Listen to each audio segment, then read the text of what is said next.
So in Windows 11, if you were to click on the Start menu on the bottom, you can see the power options over here on the bottom right. So once you click on the power option, you can see that I have 4 power options right here. So if you were to go around over here on the top, you can see there's sleep, there's hibernate, shutdown, and restart.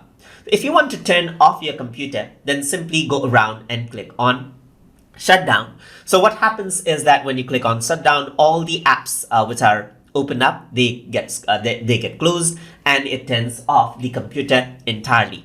If you want to restart, so there may be times when you want to refresh out your entire system and you want to start your computer again, then you go for restart. So it powers off your computer and it powers it back on.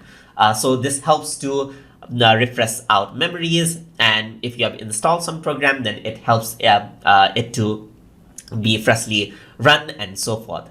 So here, then there are 2 other options which does not completely turn off your computer. So Hibernate, what it does is that all the things in your memory, it is stored out onto your hard drive temporarily, and it powers off your computer. So you can completely unplug your computer as well. And when you turn your computer back on, then it loads those files from the hard drive to the memory again, and it runs as if you have never shut down the computer. So all the apps that are opened up or like anything at all, it stays open and it does not close them off.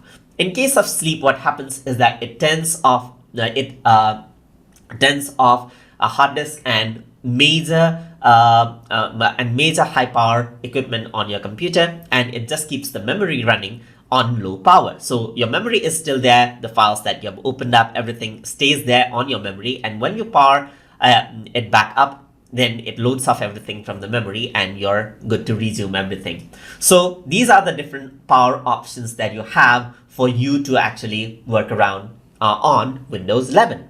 And same was the case for previous version of Windows as well. So that is how you can work around with power options inside of Windows 11. So hope you guys learned something as always. And as always, please like, comment, share, and subscribe.